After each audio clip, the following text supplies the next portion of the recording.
Welcome to TFR This Feels Right. I'm your host, Joel Silverstone. Before we jump in, let's check in with our first guest, Jonathan Ellul. Jonathan, how are you feeling today? I'm feeling great, Joel. I'm really happy to be here. Good, good. I know we were talking about Steve Martin and the Pink Panther before, and whenever I hear that name, Ellul, I just want to do that Steve Martin and the Pink Panther. I'm going to call you Johnny from now on. How's that? That's great. That's great. All my friends call me Johnny, and you can too. Perfect. Thank you. I'm a friend now. Great. I've made the inner circle. Lovely. This show is going to be called Lights, Camera, Action. Jonny is an acclaimed headshot photographer, and we're going to be talking about how can we get to feel more comfortable when we're doing something that is so stressful, such as getting your headshot done. We're going to go into much more detail about that, what you can do to prepare, and how Jonny's able to get the best out of you and why that is important. And we'll be talking about those influencing skills that he uses. And speaking of influencing, listeners, you are in the right place if you want to be able to listen and learn about how to influence without manipulation. And what that means is we're able to connect to the logic, so the other person goes, yeah, that makes sense. And most importantly, connect to the emotional part, so the other person goes, yeah, this feels right. And so if you want to be able to shift behaviors, ideas, and actions, then that's what influencing without manipulation is. And today's show, again, is about getting that right headshot. How can we feel more comfortable? And we've got the right person for us today. His name is Jonathan Ellul. And Jonny, I'm going to call you Jonny, has an interesting story because he's got two careers. He is a professional actor. You may have seen him at the acclaimed Stratford Theatre or touring across North America with the musical theater Forever Plaid. Maybe you've seen him in some numerous commercials that have aired across, again, North America, such as the Honda campaign. And what was the campaign that was playing on YouTube that had 40 million views? If you say something. If you say something, right. So that's 40 million views on YouTube. So check it out on YouTube if you see something. If you see something, say something. If you see something, say something. That's right. Thank you. And then in 2010, Jonny switched gears and rekindled his passion and love for photography just as his kids were being born, and realized, yeah, he loves taking pictures of his kids, and reminded himself of what the joy of this is and really about bringing out the best in them. And for the past 10 years, Jonny has been doing exactly that, bringing out the best in people for something so stressful, such a spotlight moment to get to know that you're about to get your headshot done. So let me pause right here, Jonny. Is this correct? Is this where you're at right now? Absolutely. You said it better than I could, actually.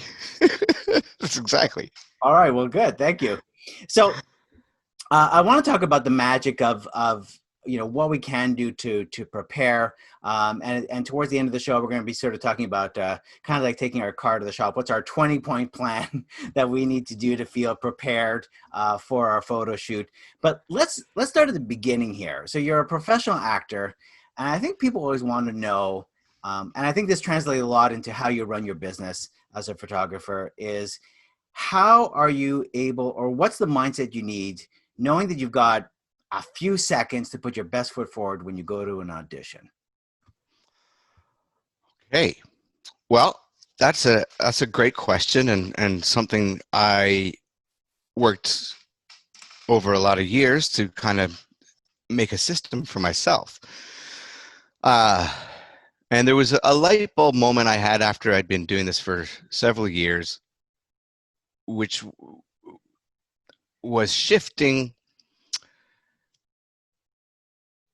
We entered the room with a lot of nerves, a lot of ideas, a lot of self-talk, and we're looking for the job. We want the job.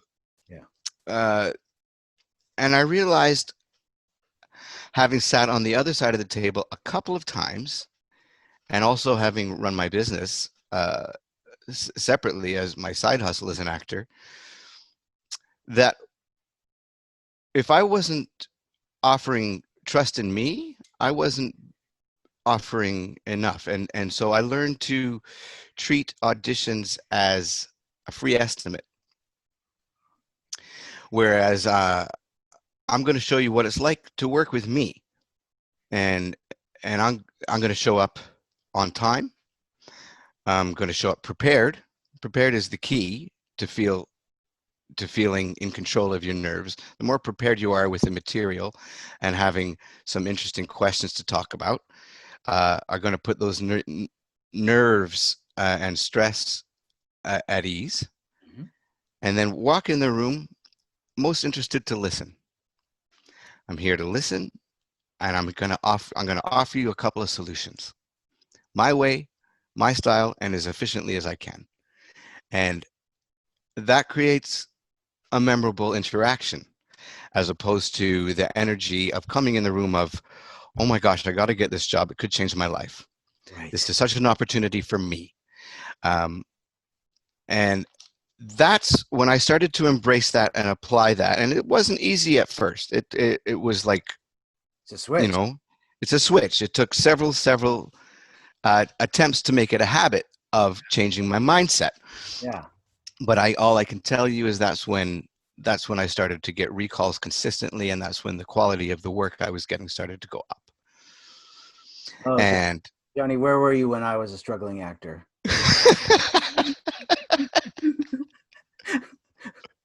I was struggling too. Yeah.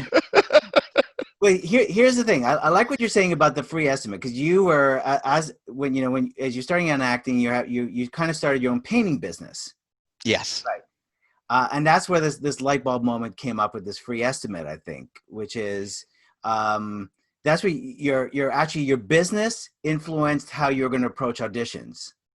exactly, exactly. Um, I was painting houses and starting to feel like I was more valuable as a painter than I was as an actor, Hmm. and it was beginning to do my head in, and I got a little depressed and anxious over it. Yeah. But one day I realized uh, that the people I had, I'd done the estimate, I'd walked through the house, I'd listened to their concerns and how their improvements they wanted, and I told them how I was going to work, and without a question, they gave me the deposit and the keys to the house, and they were delighted. And I went to the car, and I said to myself, I don't understand what. And the light bulb moment came there, where I realized I was not selling a paint job, as I was selling trust in me through paint. And the fact that they were not only giving me as much money as I asked for, but the keys to their house, knowing that their two teenage daughters were coming home to a strange man in the house every day. And the fact that they trusted me to be that person, uh, finally is when I realized the value I was giving. It wasn't about the paint job. It was about a lot of other things and a lot of other emotional decisions. And that's when I started to think, how can I do this in an audition? How can I sell trust in me through acting? And it's everything. It's showing up on time, but it's being prepared, and it's being willing to listen and take it in and make that person feel like you're here to help them. Yeah. When you leave the room, there is a feeling attached to that experience, and the next thing they're going to look at is your headshot. And that's when I realized that actors, and substitute the word actor for solopreneur, entrepreneur, Yeah. self-employed, creative person, self-employed, anything. You are your business. You are the people are hiring you because of you and what you bring to the solutions that you bring. And the most powerful tool you have is your likeness, your image, Mhm. followed by your name and followed by your voice. Those are the three things that are trademarkable as you. Uh, so that's where this idea of branding comes in. And I kind of realized this all in the same moment, that when you leave the room and they're feeling trust in you and they're feeling opportunity, uh, that gets connected to the visual image, which is you. You are the brand. It's not a logo. It's not colors on your website. Those are all the things that support that feeling. But that image of you is what they're going to remember. And I started realizing that large corporations, companies, and individuals, Coca-Cola, Nike, for example, work very hard on their image. And it's because we have an emotional reaction with their product, with their entity, and they have an image for that. And as artists and entrepreneurs and solopreneurs, we don't think of ourselves as that, but we are. We are a brand when we leave the room. Before we enter the room, what are they looking at? They're our picture, and they're wondering, is this the person for us? Should we bring them in? Let's bring them in. It's a maybe. When you leave the room, and you either go to a yes or a no, it's a one-dimensional decision. But that feeling is what gets attached to that. And with that knowledge, you can begin to influence how you show up. It's what we used to call a reputation. Yeah. But now in this visual, digital world, everything is followed by an image or preceded by an image. Yeah. Well, you're talking about, I mean, it's even on your LinkedIn profile. Like a lot of people now are looking for work. Is there with what's going on in the world right now? So the picture that you have on your LinkedIn profile has to create already within a couple seconds a sort of an emotional connection. Absolutely. I know, my picture on LinkedIn definitely needs to be updated because it looks like I went to a Sears portrait studio. There's nothing there. I'm toast with no jam in that picture. There's no personality in there. I'm literally like, I'm just frozen in time. Nothing's going on. The eyes are dead. And we're going to talk about that. What's happening in the face. Okay. But what you're saying here is the emotional connection is so important. And this ties in with how to influence others without manipulation, is that there has to be an emotional connection. If our words and our voice don't match, our tone, it's a giveaway. And what you're saying is that maybe you come in, you have a great job interview, you have a great audition, but then they look at the picture and there's something cheesy about the picture, or it doesn't feel right. It didn't match up to the person they saw. Then their eyes are telling them, sending a message to the brain going, it doesn't feel right. I don't trust this person. I saw something here, but this picture doesn't match it. And it's that attention to detail of you yourself, that you're not maybe doing that attention to your own picture, that it should match the brand that comes in. And they said Coca-Cola and Nike is really focused on those attention to details. So let me ask you this now. Because this is so stressful, we now know this, right? So we now know within a few seconds, we're trying to create that trust that you have figured out as a photographer and going, okay, I know I need to create trust with this person.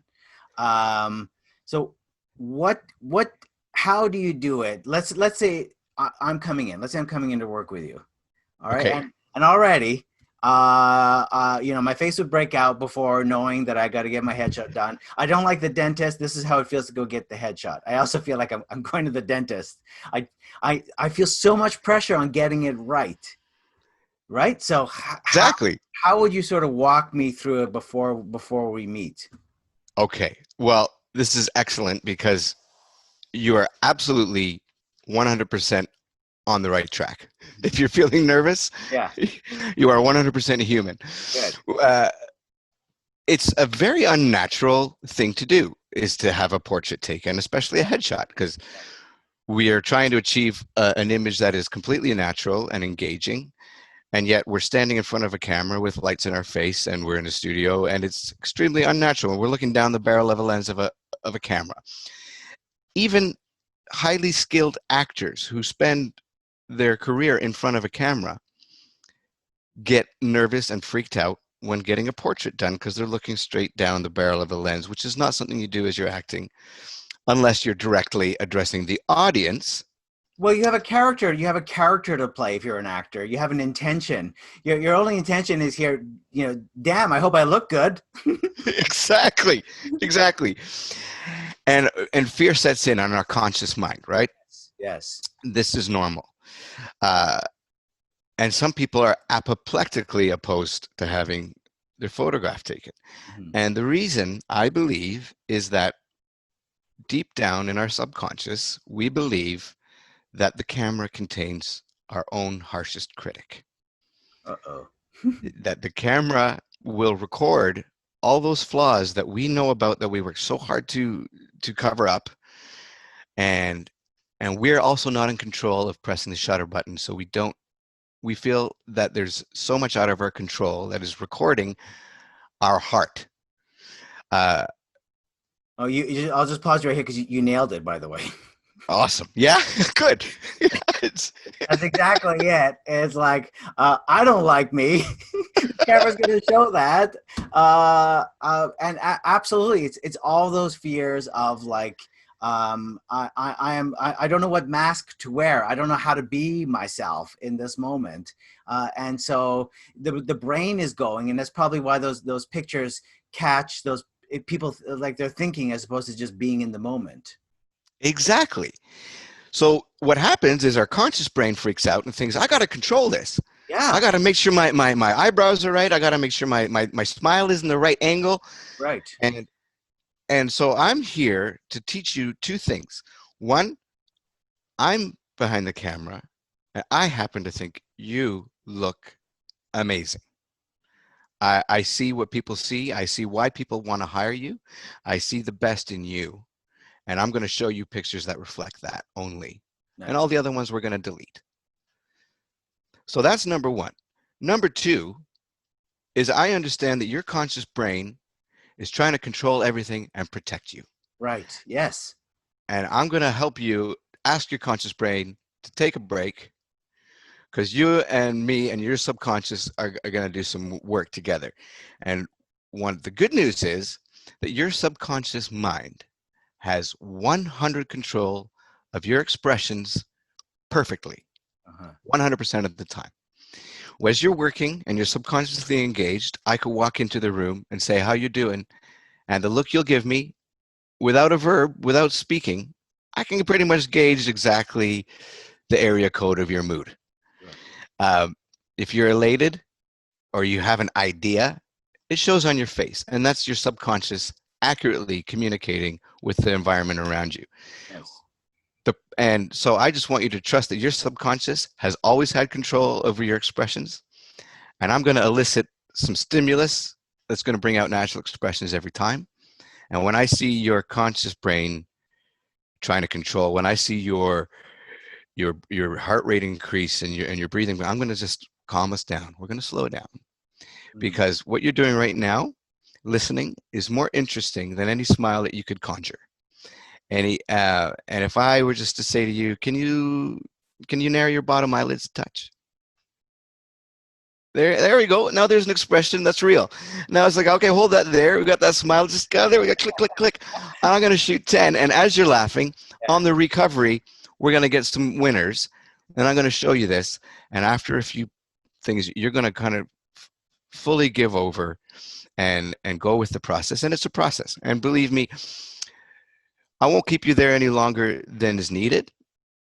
But I want to also be able to take our time and not be watching the clock because somebody else is coming in after you and we got to get this done. And I think any photographer who specializes in this understands that everybody's different. And some people are going to come in and give you that winning expression in the first 3 frames. And the rest of the time we're going to just be playing and trying to even do better. And other people, it's going to take them a while. Mm-hmm. But when it clicks, you'll know it and I'll know it. And I'm always shooting. If I make you laugh, I want you to go with the laughter, not stifle it. If tears come up, well, it's okay. We'll step aside.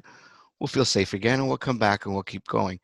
And that happens. Sometimes just letting go of all of this has an emotional release, and we just take the time for that.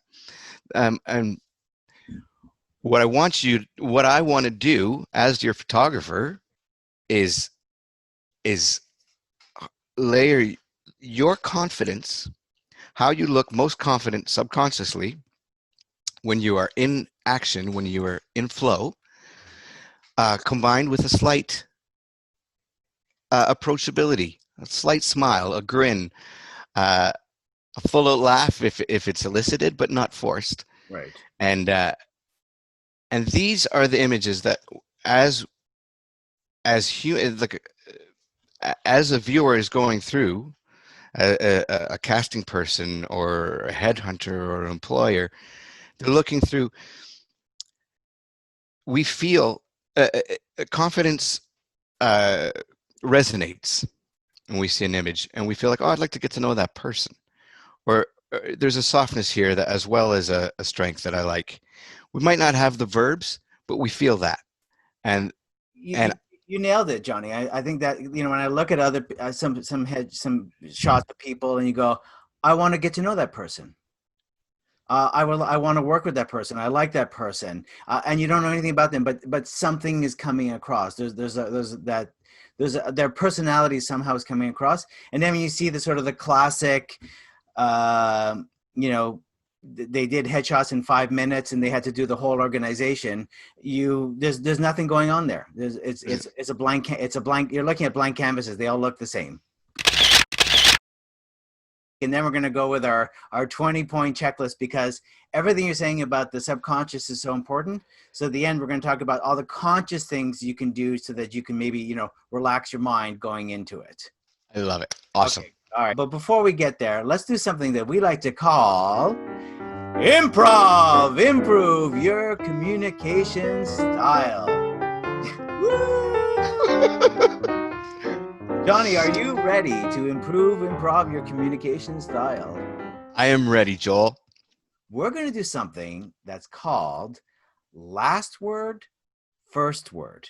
Here's how it works. You're only the second person that I'm going to do this with, so good for you. We're going to come up with a title to the story, and here's the challenge. We have to try to stay to the theme of the title of the story. So you can't all of a sudden go off track onto your own agenda. We've got to try to stay that we're talking about the same thing, same theme of the story. I'm going to say a sentence to start the story. You're going to take the last word of whatever I said, and you're going to make that your first word. So if my last word was Nike, then you would start the next one with Nike is a brand that's really good at connecting emotionally. Okay. All right. Does that make sense? Yes. Okay, great. Here's the title for the story. The title for the story is I'm getting into musical theater. That's the title for the story. I'm getting into musical theater. God bless you. Ready? Ready. All right, here we go. So I'm starting it off though, all right? So you don't know where it's going to go. I don't know. Okay. Here we go. Well, I just watched a chorus line, and I'm motivated more than ever to get into musical theater. So I'm putting on my tap shoes. Tap shoes are my favorite part of a chorus line. When he sings the song about stealing his sister's tap shoes because he can do that, I could identify with his choice. Choice is what's so good about musical theater, because you can do Broadway, you can maybe do operatic style. I love it. Love it if you like to move furniture, because musical theater is a lot of set changing if you're not a featured dancer. And Woo! Bravo! Good job. How did that feel? That felt fun. It was hard. Yeah. It was challenging to take that first word and start a sentence with it sometimes, but then kind of keep it in the theme of I'm going into musical theater. Yeah. It's a good exercise, because it's not always realistic in what we're saying. It's a good exercise to train your brain, train that behavior on not going off topic, not going onto your agenda, but really, how can I collaborate with this other person to keep this sort of, you know, theme going? Like, we're still collaborating, and we're getting out of our comfort zone, and we're pushing ourselves, and we're coming up with big ideas. But when we have big ideas, it's always easier to have big ideas and then make them smaller. So Right. Thank you for participating. And this is what, you know, the theme is, which is you should be collaborating with your photographer. right? There should be that Yes. collaboration. The theme should be you, the client, about what you are trying to get across, and not get sidetracked onto the photographer's life story or whatever. Like, we should be focused on, this is your time, take it. Exactly. And it is a collaboration. Is absolutely. There are two people that see there are three people involved in viewing the image. The images of you Right? Yes. taken at the moment I chose that the viewer is experiencing. So I can get pretty meta on it, but it's an absolute collaboration with the desired result. I like that. So here we go.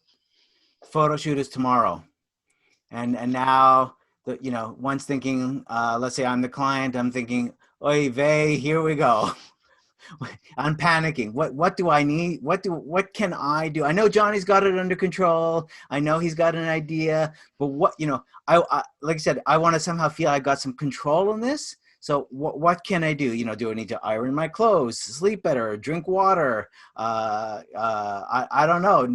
Avoid alcohol, spicy foods. I would say this is great, actually.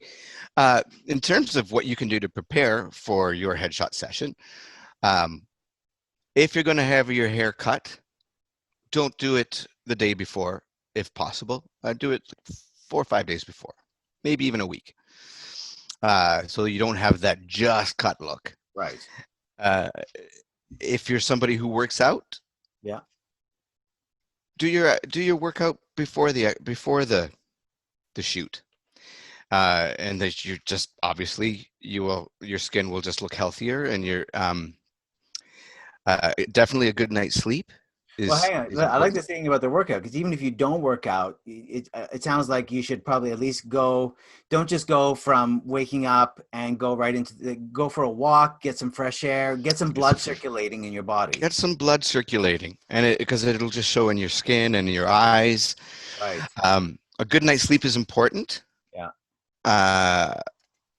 Strive for that. I know it's not always possible, but yeah, like if don't be hungover. Yeah. If you can help it. Iron your clothes, I guess. Iron your clothes. Take the time. Yeah. And then you'll feel prepared. Yeah. And just you bring a few options, but not. You don't have to bring your whole wardrobe. Bring your favorite, the things that you look best in, and maybe one or two other options if you're not sure. Because the photographer might say, you know what, that blue shirt on that background is going to look so much better with your eyes, or someone. But you want to be able to make those adjustments. And right. Don't bring the shirt that you feel guilty about that you don't wear, and go, oh, I really should be wearing that shirt. Don't bring that because you don't feel comfortable in it. Exactly. Don't even bring it. One last question about this, and that's about makeup. So like men, women. So like, should men be coming with makeup on? And then we'll talk about women. Okay. No, men should not come with makeup on. Okay. There was a time in the late 80s, early 90s when that was kind of a thing, but it is not now. And I'm shooting so close and so tight that the powders on men's skin is just too obvious and is a pain to retouch out. It's not necessary. Now, women, on the other hand, is probably kind of important to have a professional hair and makeup artist there for your headshot. Unless you feel very comfortable with doing your own makeup, and then you'll have that conversation with your photographer. But most photographers will, and I provide a hair and makeup person if necessary, and you spend 45 minutes or an hour with them before the shoot, which is actually is great for the shoot because you're spending time on yourself. It's luxurious. You're being pampered, and it lends well to the photo shoot after, and you feel and you know that you look your best. And that's the thing. It's a makeup person who's working with a photographer. So you're not just going to a salon and getting like a makeup for like a bar mitzvah. Exactly. Yeah. Exactly. These artists understand the lights I'm using and how close I am, and they're very, they just have the right tools for the job, and which is a little bit different than the makeup you might use every day. Mhm. Uh, so that's a choice you will make as it comes to. But understand that separate from a snapshot or a great photograph of you, a headshot has a job. A headshot arrives before you do, and gives us some information and gives us a feeling, more importantly, about who you are, and you want to follow up that consistently. And that said about a hair and makeup person, Mhm. don't get your hair done in a way that you don't wear it. Like, don't Right. like we want you to come in. We want to photograph you looking as you look when you come into a meeting or when you show up for an executive brunch or a team meeting or a Zoom call. Yeah. We want that to be consistent, and that goes down to the makeup as well. Yeah, I remember in the 90s there, and even the early 2000s in the mall, there'd be glamour shots, right? So Glam shots yeah, yeah, you're not with looking the gold. you're not looking for a glam shot. You're looking for, and I love this. This is a great bookend because we started talking about this. That you're I love this. You say, Jonny, that your picture precedes you before you walk in and after you walk out. It's the feeling that before it happens and after it happens. It should be that matching feeling. So it should look like Exactly. you, and it should match the personality or the brand that we just witnessed. So lovely, Exactly. Jonny. Before we sign off, where can we find out more about Jonathan Ellul? You can find me and everything about me at jephoto.ca,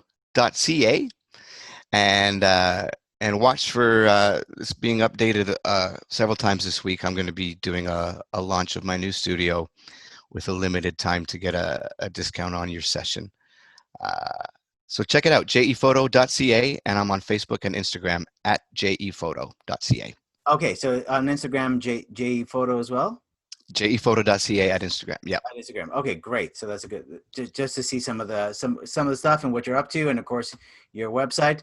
Jonny, this has been great. Thank you. These are great tips. So thank you so much. Wow. Ooh, I feel a lot better about getting my headshot done. Goodbye, Sears portrait. Here we go. Goodbye, glam shots. Thank you so much, Jonny. This has been terrific, and we will see you next week on This Feels Right. It's been an honor, Joel. Thank you so much.